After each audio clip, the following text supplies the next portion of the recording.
Well, welcome back to the Mets Up Podcast. This is the podcast that you watch because you don't want to watch the New York Mets. We do it for you. They fucking stink. We're going to come out hot instantly. 30-minute rant episode. The season's over. It's done. Stamp of approval has been put on the season. This is no longer a team that has any chance of making the playoffs. If they do, I think the rest of the league might have had a catastrophe. Something horrible must have happened because this New York Mets team absolutely stinks, and we're just going to yell and scream about it for 30 minutes. So hopefully you guys enjoyed. If you do, subscribe to Mets Up. We still are going to have to put out 3 episodes a week, no matter how bad this team is. So make sure you are subscribed so you don't miss out on that. And if you're listening to us, Apple Podcasts, Spotify, Google, drops a rating, drops a review, download, and subscribe. We'll give a big shout out to FanDuel a little bit later, sponsor of today's episode. Just bet against the Mets. It's that simple. But hey, James, thank God the other orange and blue team's pretty good. Bold of you to wear that jersey on the pod just because I'm trying to keep the Mets stink away from anything Knicks related. I just haven't taken this Jalen Brunson jersey off in like 3 or 4 days now. So I'm just going to leave this one on. I almost wore it to a wedding last night, the black tie wedding. But I got people screaming at me out of cars, "Let's go Knicks," wearing this on my block. But this Mets team is absolutely, there's just no solace anywhere. Like there's nowhere to hide to find positivity from this Mets team. I want to shout out a loyal listener to the podcast, Kurt. He interacts with us a lot on Twitter. He was like, "Hey, I feel like you guys have gotten away from like what made this show and you guys great, like finding the nerd, like analysis, the deep dive stuff." And I was like, honestly, it's really hard to find interesting stuff about this team right now because of how bad they are. Like I do have a lot about Nolan McClain we're going to talk about, but this Mets team, this Mets season, this last calendar year of the Mets has just sucked the life out of me. I feel as disconnected to the New York Mets organization as I've ever felt in my life, I guess, besides like the 2011 through 2013 run. Like that was kind of it. Recovering from a Ponzi scheme that took hundreds of millions of dollars from our idiot owners. Like, I think this is something that you talked about a little bit earlier in the season that the Mets were getting in danger of doing, which is creating this weird scenario where there's such a distance and disconnect between the fan base, the team, the ownership, how the teams run, where it's like almost like a Twilight Zone where it doesn't feel like even the Mets organization right now understands what's happening, but everybody else around them does. Where I put out a tweet today about, again, how the Mets are just an embarrassment to baseball, and then replied, I was like, but hey, thank God, #1 fan experience, best food in the game. You could pay $50 for parking every single day if you want to do that in a smaller parking lot. You can go ahead and make sure you get fucked over by the team on dynamic ticking pricing because they didn't put out the second half of the season because they thought they were going to be a playoff team trying to juice the fan base for even more money that they're worth. The owner hasn't spoken since he called out the Mets fans. David Stern's comments continue to be fucking useless whenever he rarely does make them. Carlos Mendoza is a bumbling idiot. That guy is so fucking stupid. The coaches suck. The players suck. There is literally not an ounce of good, except maybe the 6th inning, mid-inning mayhem. I know I can't wait to go to another Mets game to be there for the 6th inning when they lower the lights and fireworks go off when they're down 7. When they're down 7, they're 15 games under 500. Like it's kind of felt like this team after watching this weekend was like on quit watch in May. Ooh, it's quit watch for sure. Which is something scary. That's also like definitely a black mark against the manager. I also feel like at this point, like I don't think it matters, but I think they probably just will wind up firing Mendoza. It doesn't matter. Yeah, season's over. So just to like pray for a dead fish bounce. I'm upset at both of us for getting roped back into this team exactly 1 week ago because it did feel like there were good things happening. Last week of baseball was really fun, especially after that really fun Nationals game, the back and forthness, the Yankee series, the Tiger series. And it does feel like everything got sucked out in instant. Like the teeny tiny little specks of positivity that we had, all the tiny little things that we're talking about that were going the right way, they're all just gone. It happened very fast. Like that was such a demoralizing sweep against the Marlins. Like the Mets hadn't been swept by the Marlins, I think it was 7 years in Miami.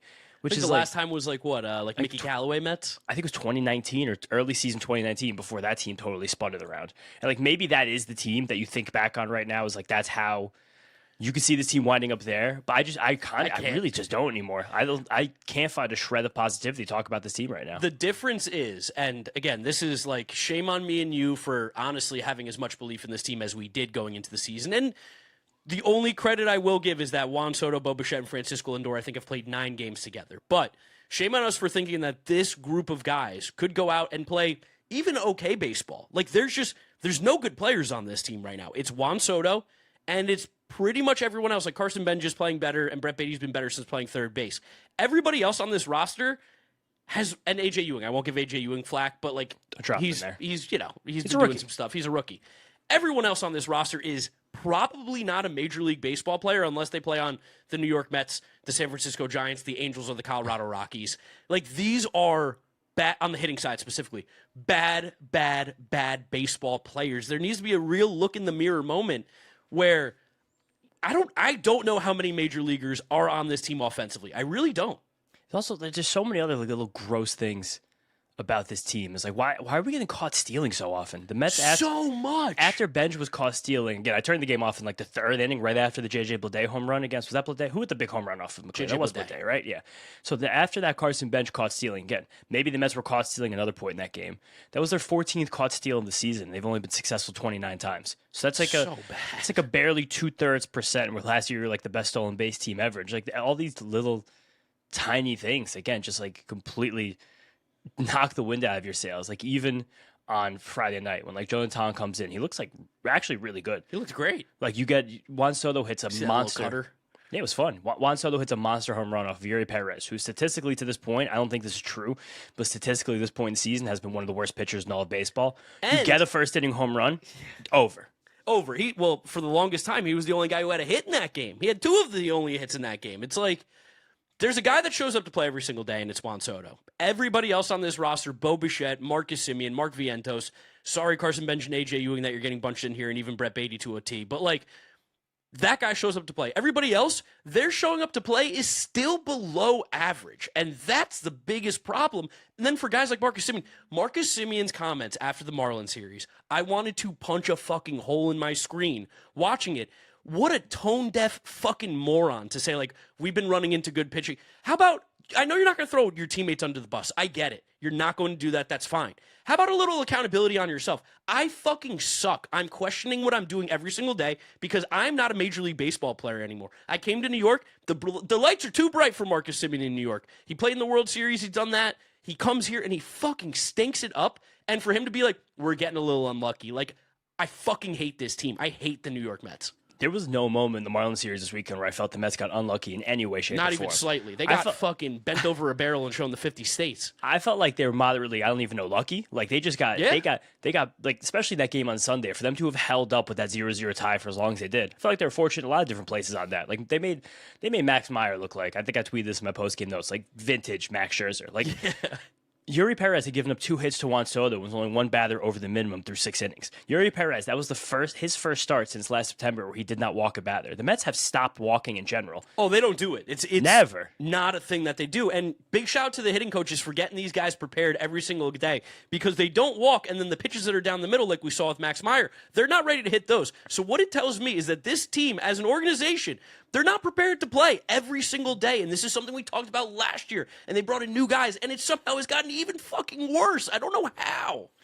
I mean, maybe it was just like too much of a change too quickly. Like, we went from Eric Chavez being Eric Chavez has been hitting coach in this team for a very long time, so this team had lots of different kinds of hitting philosophies. Now you seems like you changed very fast, very, very quickly to try to be as new age as possible. And you look through some of the guys' bat tracking data on this team.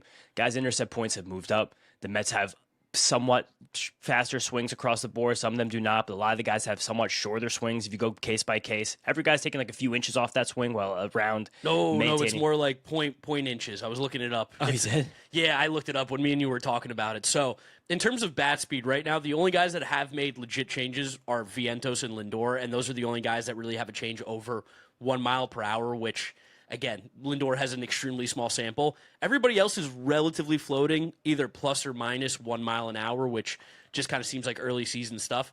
The swing speed stuff, or the swing length, I was looking at it, basically the same. Almost nobody in baseball really changes their swing unless the swing gets longer. Not like this year among qualified hitters, the most that someone's gotten shorter is like half an inch. This Mets team also, I'm looking right now, they're still top 10 in the league in swing percentage in the heart of the zone. It just feels like they can't hit. Like, I don't... Yeah, they can't. Well, their hard hit rate is pitiful. One of the worst in baseball. Pitiful. Well, so is the Rays, and they have the best record in the league. But it's just like these... I just feel like this Mets team doesn't do the little things right. They don't really have enough major league caliber players in this lineup. Like, you said rant at the beginning. I don't even have the emotion to rant about this team. Oh, I do.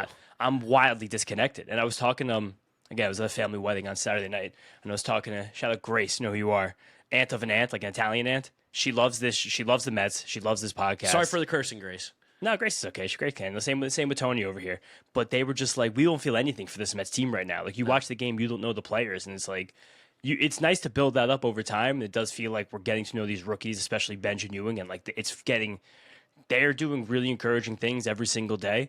But especially these last 2 games when Juan Soto's not in the lineup, it's like you can't even come close to sustaining any level of offense. Like how many times can Mark Vientos come up with guys on base and like not how is Marcus Semien hitting 4th? He fucking struck out and got drilled on the pitch. Like Mark Vientos cut his fucking ass. He hasn't walked in 2 weeks. His OPS over the last 2 weeks, like since he went off for like that series in Arizona, I think his OPS is like 511. Like Mark Vientos, guys, it's done. He fucking sucks. He always has, always will. Go play for another team. I don't want him here anymore. Get rid of the stink. We got to get rid of anybody. Bring up anybody with a pulse. We're fucking waiting for Jared Young to get back. That's how bad Mark Vientos is, and his fucking attitude's intolerable. I can't stand the guy. One of my least favorite Mets all time. And he did such an amazing thing for us in 2024, and I hate his guts. This is a good tweet from Knicks memes. I'm pretty sure the Knicks could beat the Mets at baseball right now. 100%. Oh my God. I think the Mets would have a better chance of beating the Knicks in basketball, and that says more about the Mets' ability to play baseball than the Knicks, who are playing incredible. AJ, give me a line on Blue Chew. Well, do you need help with your love life, Scott? Perhaps. Do you want to turbocharge your love life? Yes. Well, then you need Blue Chew Gold because it has 4 active ingredients that help you not only turbocharge, but you can supercharge it if you take one of these. And AJ's talking about that new arousal-boosting formula that combines passion and performance into one tablet that dissolves under your tongue for super fast onset. No more waiting for a pill to kick in. No more moments ruined by performance anxiety. Just the results you want when you want them. Discover your options at BlueChew.com. A special deal is there for the FT fam. Right now, when you buy 2 months of Blue Chew Gold, you get the 3rd for free with promo code FOUL. That's promo code FOUL. Visit BlueChew.com for more details and important safety information.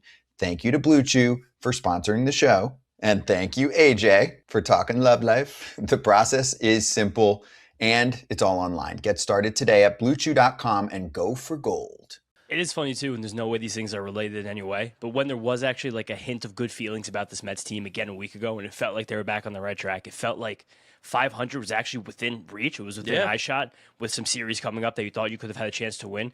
And then all that bullshit about number 8 came up, and it's like so fucking annoying. And like you put a rookie on the spot in a situation like that, which was weird. Now that rookie looks overmatched at the big league level. Nick Morabito doesn't have a hit yet. He's not prepared to play. Which shout out to coaches for that one. He tried to bunt in the 3rd inning with a guy in second base, down 3-1 with 2 outs, and Keith, I don't remember if it was Keith or Ron, but they were like, it was Ron. They're like, why are you trying to bunt right now? Like, this is a runner in scoring position with 2 outs. Like, you're trying to pass the baton back to somebody else in your lineup. Like, there's 2 outs and a guy in second base. Like, get a hit, young man. Like, it's just, and again, does that reflect on him? Does that reflect on coaching? Does that reflect on preparation? Like, there's something, and we've been saying it all year, and you could feel it. There's some just massive disconnect going on in this Mets organization where nobody seems to be on the same page. Doesn't seem like people are working together. And again, even similarly to close this game out, it felt like as we keep losing members of this rotation, that Tobias Myers, who's pitched really well all year, besides for basically like 3 batters in Colorado. Yeah, in Colorado. But would be transitioning to starting, and he keeps just throwing an inning and a third, 2 innings, inning and 2/3, 20-ish pitches now. It's like, I don't know, maybe throw him in the rotation. No, James, this team was built by David Stearns, the boy genius. This is a playoff team. I mean, me and you said earlier in the year, so at some point they're going to turn around, right? Like they've just gotten unlucky. You got to give them time. It's early in the season. They're going to figure things out. Except they haven't, because it's now been it feels like a full fucking year. This team stinks. And again, funny enough, through that Marlins series, we got phenomenal pitching. Incredible pitching. Yeah. Every single game we got great pitching. It ended today with Nolan McLean. Even watching Freddie struggle at the beginning of that game, but kind of dog his way to get through 7, seeing the emotion he was playing with, and the Mets not being able to even come close to touching Max Meyer. And you said, and Ron mentioned this a lot, they're like, the scouting report that Max Meyer was lots of breaking balls in the strike zone. And the Mets don't seem like they're prepared for breaking balls in the strike zone. Again, you watch this team every single day, and you have levels of shock that you honestly can't even believe. I'm trying to see right now, because on Baseball the Mets Reference, actually have the 6th highest barrel rate in baseball. How's that even possible? That's just Juan Soto? That's crazy. I mean, maybe it's just Juan Soto. The Mets also now have the 5th highest hard hit rate in baseball. Nah, that can't be right. Yeah, it is. I'm looking right now. Statcast hitting. That can't be right. I'm telling you. Go on. I'm looking. Statcast hitting Team stats. Let's see. Team stats. Team stats. Batted ball. Hard hit rate. 7th as of right now, I guess. Yeah. But all their guys' hard hit rates have gone down. Again, I don't know. Again, like I can't find a rant right now. It's just this team just sucks to watch. They're draining. They're horrible. They're terrible. So bad. I mean, Should just real quick, too, to talk about how bad the offense has been. So the Mets do have the lowest on-base percentage in Major League Baseball. Lowest OPS. Lowest OPS. Second lowest ISO. The team that's lower than them is, David Stearns, Milwaukee Brewers. But they hit home runs more than us. And they play good baseball, and they have good pitching, and they play good defense. We also have the lowest OPS by a lot. Like, it's actually not close. 643, I think we're at right now live. And San Diego Padres are next at 661. Yeah, gee, that's a huge difference. And the Padres are in a situation where basically all of their good players heading into the year suck. Yeah. Like the fact that Manny Machado, Fernando Tatis, and Jackson Merrill all cannot hit a baseball. I think Merrill just came back from injury, but it's shocking that they even have as good of a record. The Blue Jays, too, that are in the bottom 5. The Phillies have the 5th lowest. Like, it is funny to think about how many of these teams that kind of had a lot ahead of them beginning of the season are this bad. Also, fun thing to add, too, the Mets are also playing really good defense. Psych, just kidding, 24th in baseball, -10 OAA. Big shout out to Marcus Semien, -4 on the season. Just a good ball player. He's still got it. No, Gotta play him every day in the field. Got to give Carson Bench a rest at DH. Yeah, Carson Bench designated hitter on Monday while Marcus Semien hit 4th. Was like, what? Why? That's like perverse.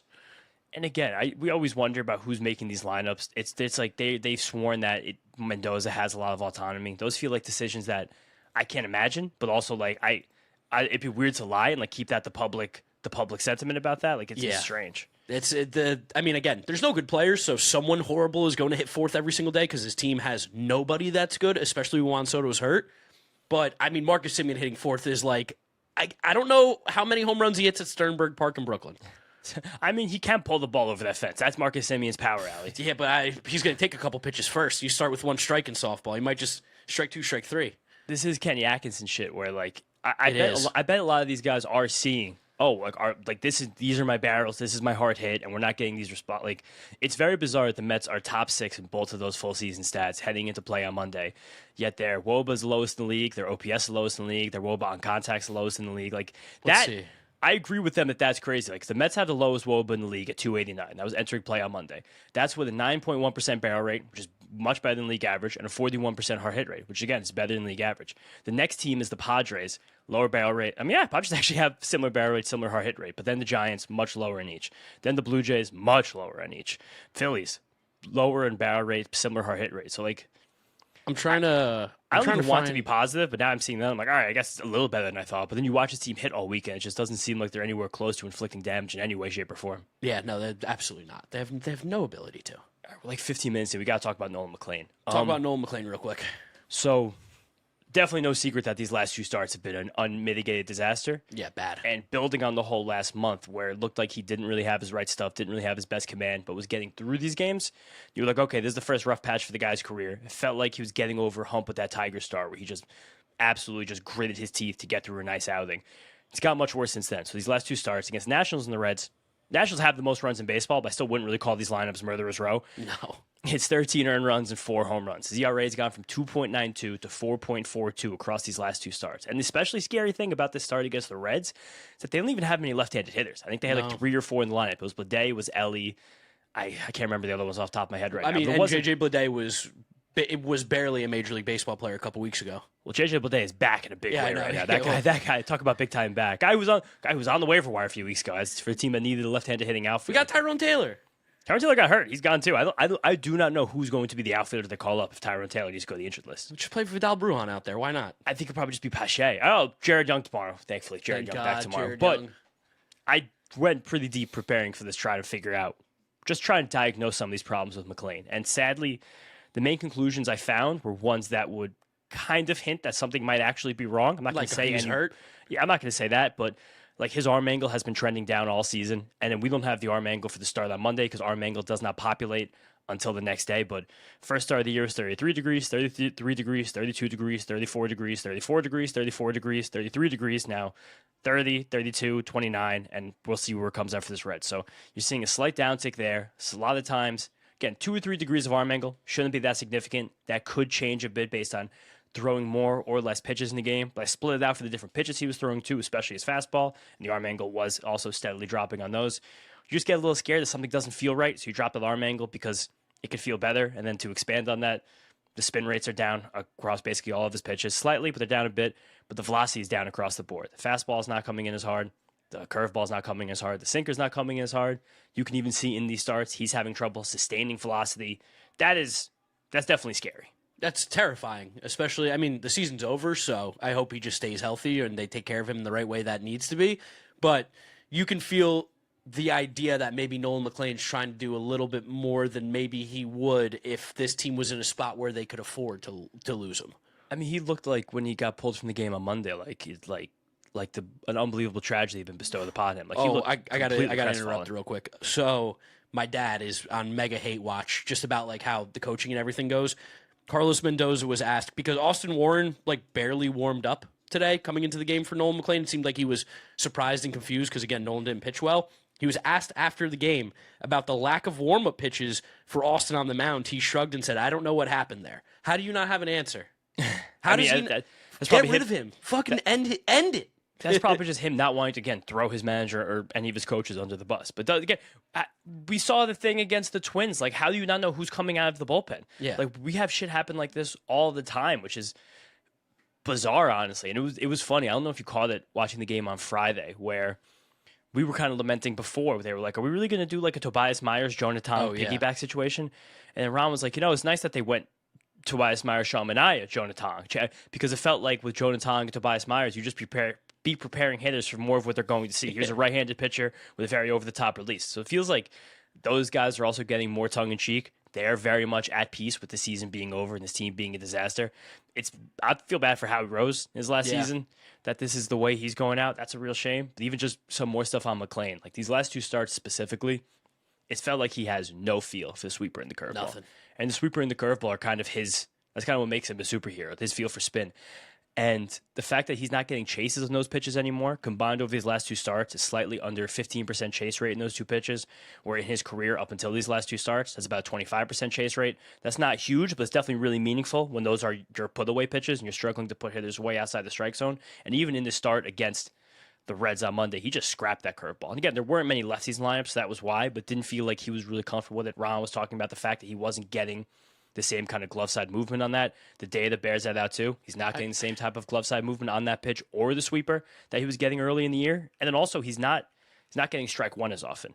Only 9 of 19 pitches in this game against the Reds were strike one. And through the last 3 innings last start against the Nationals, while the game was competitive before he just kind of pitched 8 innings the rest of the game, it was only 10 of 18 first pitch strikes through the first 3 innings. So I wonder, it's kind of just all bad. I mean, there's a couple different things going on here. One, I wonder if he's got a little dead arm. If you look at just like the innings thrown by McLean too, like last year was the big jump up to 150, but even before he got called up to the majors, like 87 innings and 16 starts, and he's going to be approaching, I think, like 65-ish right now through 11. So he's just throwing more than he ever has. Maybe it's just a dead arm. Again, with the injuries, they can't do this, but maybe he just needs one miss in the rotation. I mean, it's fine. If you want to do that, just do that. I think it'd even be worth just giving him that time off. Because, again, if we can see all these things, they can see all these things. Hopefully. I don't know. With this team, I have no clue if they see these things. And, again, it's funny because this whole weekend, not funny. Funny is definitely not the word for this. But, like, this whole weekend, you got great pitching. Like, the combination of Myers, Manaea, and Tong were awesome. It was great. Manaea pitched well. Really well. And, like, Freddie Peralta, again, despite giving up those 2 home runs to Liam Hicks early in the game, like, he gritted his teeth and got you through 7 innings. And if your starting pitcher goes 7 innings, 4 runs, that very much gives you a chance to win a baseball game. Yeah. And then again on Sunday, like Christian Scott was gritty as hell. Like guys getting on base, and he kept making pitches he had to make with guys on base in tense situations. And it just came down to Devin Williams tipping that last changeup and that ball going way over the fence. After he talked about how he doesn't care about tipping pitches, I was like, dude. Please. And isn't it funny? Remember that happened to the Mets last year where they announced to the world they were changing their approach, and then all of a sudden their approach got kind of upended in them. It's like I said this a few weeks ago, and I kind of still stand by it. Like, there's this blind confidence in this organization that's not deserved at all right now. No. Like, there's no reason for the Mets to be like, oh, yeah, now we clicked. Now we turned it around. Like, their baseline is not very good, and it has not been very good for a very long time. So for us to pretend, we expect the greatness. Again, as an athlete, whatever, you should always expect greatness. You need to be confident. You probably need to have a little bit of an ego to even reach the spot as a professional athlete.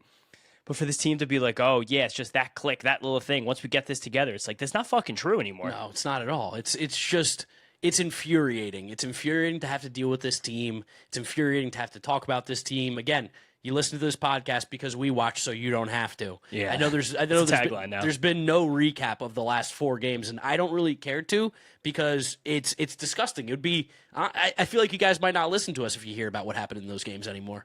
No, that's why we have to bring the little morsels out of those games, while also the whole time being like, "Wow, this is terrible. I hate watching this team." And I mean, like, I'll give a good morsel for Tong. Yeah, go for it. He threw. It was mostly the fastballs and the changeups. It was fun in his short. I feel like he was throwing the cutter, was it not? It was one cutter, and then he threw a couple of the new slider curveball variations, and it was tagged as a curveball on Savant. I saw the guys at Pitcher List tag it as a sweeper. I was talking to Mike Dodino from Baseball Perspectives. He said he thought it was more of a tight curveball, but it was that pitch he threw twice in a row to Otto Lopez that looked like it had sweeper-ish action, where it looked like it was, again, slider intent with 2-plane movement. And that pitch would graze a plus pitch in terms of how hard he was throwing it and how much it was moving. And he located both pretty well. And Otto Lopez is one of the best hitters in the National League. So you got to give Otto Lopez new wrinkles if you want to get that guy out. And he got them out. So the fact that even the one cutter that Jonah Tong threw, like the true cutter that he threw, like it looked like a totally fine pitch. And was his fastball just naturally cutting? I felt like on TV it looked like the balls were cutting. Maybe it's just the camera angle too in Miami. It could be that, but I wonder if there was, because I legitimately thought he threw more than one. It could have naturally been cutting. I'm getting his pitch plot up here right now. But also on top of that, he has lowered his arm angle a little bit, which we talked about with Tong coming through spring training, about how we're dying for him to find a glove side pitch, anything that can move to the left. And while he's dropped his arm angle a little bit, I'm happy because we didn't have this data in AAA, or at least I didn't see it when he was in AAA. He has maintained the induced vertical break on that fastball while finding a teeny tiny, itty bitty more bit of consistency with any of those pitches that spin. So that's, I think, again, encouraging, and also again just the fact that he was gassing those fastballs like 97, 98, and that changeup also looked completely disgusting, just pronating off his hand. Like he looked ferociously good. I was like, and even Chaminade 92s. Like Chaminade actually looked good too. I mean, he dropped very quickly after he gave us a couple 92s. He went right back to 89, 90, but he was not the reason we lost that game. I have it close. It's the lineup every single day. It's the lineup is the reason we lose this game, and like. Although, I will say, I don't know why this is something that we've talked about with the Mets for a while now, but, no pitching mound visits at all. It seems like the Mets covet mound visits and don't covet challenges, which they continue to use at the worst rate ever. It's truly baffling to me how bad the Mets are at challenges. Feels like they haven't gotten one right in weeks. I know they have, but... It's just using it at the wrong times. It's the wrong times. The leverage never makes sense. They did it again this past weekend. They did it today against the Reds. They're such a mess, and... Again, David Stearns should be on the hot seat 100%. The way that this team is performing, his ass should be lit on fire right now. If it continues, he should be fired by the end of the season. But I do think that there needs to be a domino that falls before it, because that's how these things work. And I don't think you can continue to have Carlos Mendoza be the manager anymore on this team. He's given up too. I think he has. And also at this point, you kind of... Similar to what we saw with the Phillies, like you kind of just shake it up for the sake of shaking it up. Like, oh no, these fragile players might get shook up because of their manager being fired. Now Mark Vientos won't have a 500 OPS over the last 2 weeks. What are we going to do? I don't want him to be shook up. But I kind of want them, like a big reason that I think firing a manager can work. Sometimes it doesn't work. The Red Sox hasn't worked. Team sucks. Our guy Rob put a great article on Mesmerize like 2 weeks ago about. Is firing a manager successful? Foolish Baseball also did a really good one about do player-only meetings work? These things are not foolproof strategies whatsoever. Not even close to it. But again, sometimes if you fire the manager, players get very guilty. I cost this guy his job. And I think that's an incredibly human response. That's why even still, we do talk about it, but it does make me feel bad talking about that because the guy's going to lose to him, the greatest job on earth. That sucks ass. But you can't really keep going down this path. And I do think that probably over the coming weeks, we will wind up doing a lot of David Stearns content because, again, I keep thinking about this corollary with the Red Sox where it was really uncomfortable to me. Funny enough, the first season, a miracle run to the ALCS that you did not deserve, and you were close to the World Series, but you weren't that close to the World Series. And then you make some strange moves. Things fall apart very quickly.